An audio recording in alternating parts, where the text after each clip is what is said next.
राम राम जी। आज चर्चा का विषय ये रखते हैं कि जो कामदेव थे वो किसके पुत्र थे और जो रति थी वो किसकी पुत्री थी। हमने यह तो विवरण सुना है कि शिव जी के तीसरे नेत्र से कामदेव भस्म हो गए, लेकिन भस्म होने से पहले कहीं पैदा तो हुए होंगे, तो उसका विवरण हमें जानना है बहुत ही संक्षेप में। रुद्र संहिता द्वितीय खंड शिव पुराण पेज संख्या 157, 158, 159 और थोड़ा सा 160। संक्षिप्त शिव पुराण पहले से ही हमारे पास है और हम इसको और संक्षेप में सुना रहे हैं आपकी रुचि के लिए। सुन कौन रहा है? नारद जी। सुना कौन रहे हैं? ब्रह्मा जी। इन दोनों के बीच के जो वार्तालाप हुई वो ऋषियों ने सुनी। ऋषियों से एक दूसरे के सम्मुख होते हुए आज ये आप तक पहुंच रही है। मुझ लोक पितामह ब्रह्मा ने देवता, असुर, मनुष्य आदि संपूर्ण जीवों की सृष्टि की। जब मरीच, अत्रि, पुलह, पुलत्स्य, अंगिरा, क्रतु, वसिष्ठ, नारद, दक्ष, भृगु इन महान प्रभावशाली मानस पुत्रों को मैंने उत्पन्न किया, तब मेरे हृदय से, कौन कह रहे हैं? ब्रह्मा जी। तब मेरे हृदय से अत्यंत मनोहर रूप वाली सुंदरी नारी उत्पन्न हुई जिसका नाम संध्या था। वो दिन में क्षीण हो जाती थी परंतु सायंकाल उसका रूप सौंदर्य खिल उठता था।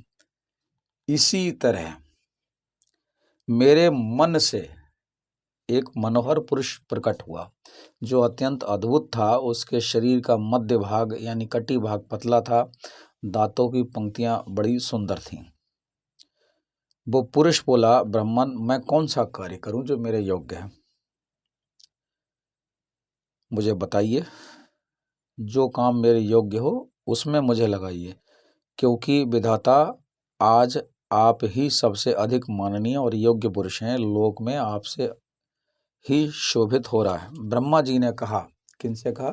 जो मन से पुरुष उत्पन्न हुआ से। ब्रह्मा जी ने कहा, भद्र पुरुष, तुम अपने इसी स्वरूप से तथा फूल के बने हुए 5 बाणों से स्त्रियों और पुरुषों को मोहित करते हुए सृष्टि के सनातन कार्य को चलाओ।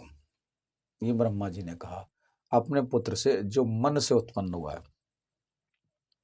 इस चराचर त्रिभुवन में ये देवता आदि कोई भी जीव तुम्हारा तिरस्कार करने में समर्थ नहीं होंगे। तुम छिपे रूप से प्राणियों के हृदय में प्रवेश करके सदा स्वयं उनके सुख का हेतु बनकर सृष्टि का सनातन कार्य चालू रखो। ये मैंने तुम्हारा कर्म बताया है जो सृष्टि का प्रवर्तक होगा। अब उनके नामों की चर्चा करते हैं। ये पेज संख्या 149 पर है शिव पुराण में। ऋषि बोले, तुम जन्म लेते ही हमारे मन को मथने लगे हो, इसलिए लोक में मनमथ नाम से विख्यात हो गए। तीनों लोकों में तुम इच्छा अनुसार रूप धारण करने वाले हो। तुम्हारे समान सुंदर कोई दूसरा नहीं है। अतः काम रूप होने के कारण तुम काम नाम से भी विख्यात हो गए। लोगों को मद बना देने के कारण तुम्हारा एक नाम मदन भी होगा। तुम बड़े दर्प से उत्पन्न हुए हो, इसलिए दर्पक कहलाओगे, और संदर्प होने के कारण जगत में कंदर्प नाम से भी तुम्हारी ख्याति होगी। समस्त देवताओं का सम्मिलित बल पराक्रम भी तुम्हारे समान नहीं होगा। तुम सर्वव्यापी होगे, पुरुषों में श्रेष्ठ। दक्ष तुम्हारी इच्छा के अनुरूप पत्नी स्वयं देंगे। कौन देंगे पत्नी? दक्ष देंगे। दक्ष मेरी बात, ब्रह्मा जी बोले, दक्ष मेरी बात का स्मरण करके कंदर्प से बोले, कंदर्प यानी कामदेव से बोले, कामदेव, मेरे शरीर से उत्पन्न हुई मेरी यह कन्या सुंदर रूप और उत्तम गुणों से सुशोभित है। तुम इसे अपनी पत्नी बनाने के लिए ग्रहण करो। ये रुचि के अनुसार चलने वाली होगी। मतलब ये जो रति है ये कामदेव की रुचि के अनुसार चलने वाली होगी।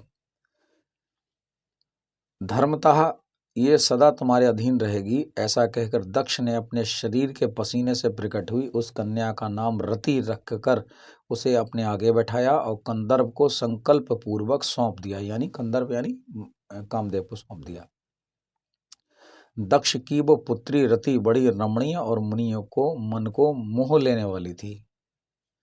दक्ष कन्या रति भी कामदेव को पाकर प्रसन्न हुई। तो ये मैंने आपको बहुत ही संक्षेप में कहानी सुनाई। पेज संख्या 160 तक है ये, कि कामदेव की उत्पत्ति किससे हुई? ब्रह्मा जी के मन से हुई। और वो मन को मथने वाले थे, इसलिए मन मथना हुआ उनका। उनकी जो पत्नी थी रति, वो किससे उत्पन्न हुई? वो दक्ष के पसीने से प्रकट हुई, उनका नाम रति था। तो आज की ये कहानी हमने सुनाई, क्योंकि जो नष्ट होगा वो पहले पैदा भी हुआ होगा, और जो पैदा हो चुका है वो नष्ट भी होगा। तो आज के लिए बस इतना ही। हरिओम। मैं पंडित राकेश पांडे, बरेली, उत्तर प्रदेश, भारतवर्ष। और मैं आपको ये कथा इसलिए सुनाता हूँ कि आपकी रुचि धार्मिक पुस्तकों में हो, धर्म कर्म में हो, शिव पुराण में हो। अगर आप विस्तार से कोई चीज़ जानना चाहते हैं तो बाजार से गीता प्रेस का शिव पुराण खरीद लाइए। धीरे धीरे, कभी 2 पेज, कभी 1 पेज, कभी मन हुआ तो नहीं, ज्ञान की वृद्धि है तो आप पढ़िए। जब ज्ञान एक बार पढ़ेंगे, 2 बार पढ़ेंगे, 3 बार पढ़ेंगे, तो 2-3 साल बाद कभी आपको ऐसा लगेगा अरे ये चीज़ छूट गई थी।